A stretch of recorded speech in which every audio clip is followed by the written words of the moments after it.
Verbs are the most important part of speech. I say, verb forms are the most important part of the English language. If you do not understand the verb in a sentence, often you do not know what the speaker means exactly. Let me tell you a short story. Once upon a time, there was a student. He traveled a lot. He was meeting English-speaking people. His pronunciation was good. His English was not bad. He was even able to chat online in English. He had English-speaking colleagues and friends. So what was his problem? For many of you, it may be a big problem. It's too expensive to travel, and you have no English-speaking friends. But what was wrong with this student? It was still too difficult for him to understand and to express what he wanted exactly. He thought he would never speak English fluently.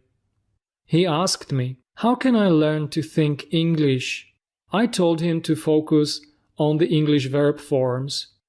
If you can use all the verb forms in a context correctly, you can become a fluent speaker without reading the grammar rules much. You can learn to think English only if you practice. I believe for many English students, this is a very important step to becoming a better English speaker.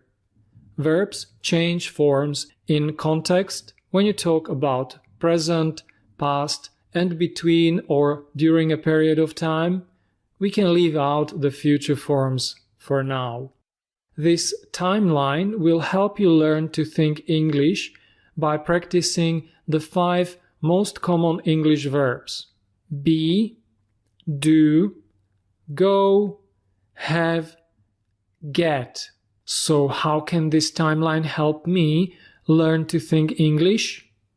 You can always imagine this timeline and think now, present, and then, past, to practice all verb forms.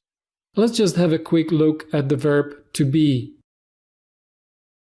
In any language, the verb be is the most important, most used verb. In English, it has many forms. This is not an English lesson for beginners, so we'll just go through some of the forms and examples. Alright, so it's I am, you are, he is. Okay, then we say I'm being or you're being, he's being.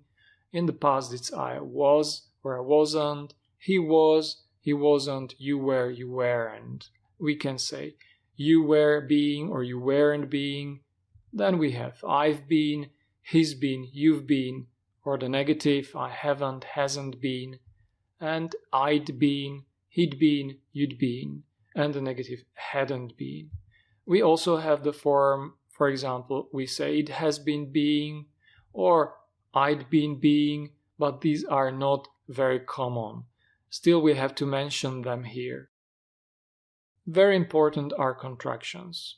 So I am is I am, or the negative I was not, you were not, it's I wasn't, you weren't, or I have been, I've been, I had been, I'd been. I want to be a fluent English speaker, so the verb to be is the basic form, or we also say infinitive, but let's not talk about the grammar here. Alright, I am not good at English grammar. You are just being lazy. He isn't lazy, normally. Alright, then we have I have been lazy all my life. You haven't been lazy. I've been being confused all my life. The past. I was lazy yesterday. You weren't lazy. He was a bit lazy. You were being confused. And before then, I realized I had been confused all my life when Henry explained the verb forms to me. You'd been being confused before you watched this lesson. Let's move on to do.